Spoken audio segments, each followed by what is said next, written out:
Halo Sobat Inspirasi, kembali lagi bersama aku Muhammad Bagas Rianto, mahasiswa pendidikan sejarah Universitas Negeri Semarang yang gak hanya suka belajar tentang sejarah, tapi juga bikin konten, jadi mentor dan teman kalian belajar. Ngomongin pendidikan di Indonesia nih teman-teman. Jadi, kita sering mendengar istilah tujuan pembelajaran dalam kegiatan pembelajaran di Indonesia. Tapi, apakah kalian tahu apa itu tujuan pembelajaran? Ya, tujuan pembelajaran adalah ketercapaian 3 aspek komponen utama yang meliputi pengetahuan, keterampilan, dan sikap yang harus dicapai oleh peserta didik dalam proses pembelajaran. Itu definisi menurut Kemendikbud.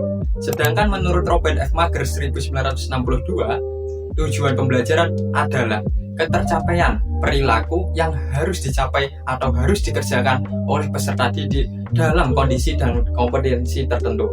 Sehingga kita dapat menyimpulkan bahwa tujuan pembelajaran adalah istilah yang digunakan dalam kurikulum pendidikan di Indonesia untuk menyatakan ketercapaian 3 komponen aspek utama, yaitu pengetahuan, keterampilan, dan sikap yang harus dimiliki, dikuasai, dan dicapai oleh peserta didik dalam proses pembelajaran di Indonesia.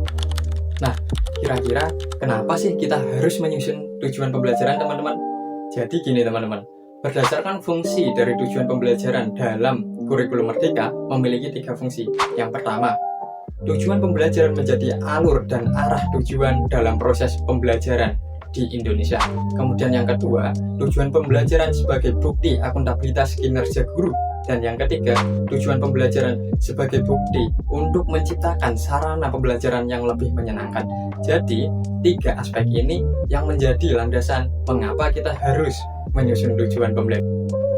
Nah, yang ketiga nih teman-teman, bagaimana cara kita menyusun tujuan pembelajaran agar jelas dan terinci? Kita dapat memanfaatkan prinsip SMART, S, yaitu spesifik. Tujuan pembelajaran harus jelas dan rinci. Kemudian M, measurable. Tujuan pembelajaran harus dapat terukur, baik secara kualitatif maupun kuantitatif.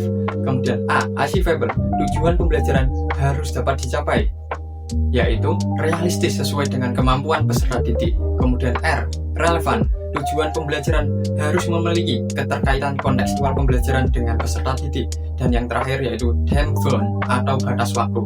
Tujuan pembelajaran harus memiliki batas waktu tertentu dalam proses pembelajaran, sehingga kita dapat menyusun tujuan pembelajaran dengan jelas dan terinci. Dan bagaimana cara kita menyusunnya? Kita juga bisa memanfaatkan rumus ABC. A, audience. Audience yaitu peserta didik. Kemudian B, behavior, yaitu perilaku. Kemudian C, kondisi, condition atau kondisi, yaitu kondisi dalam proses perumusan tujuan pembelajaran. Dan yang terakhir D, degree atau ketercapaian dari proses tujuan pembelajaran.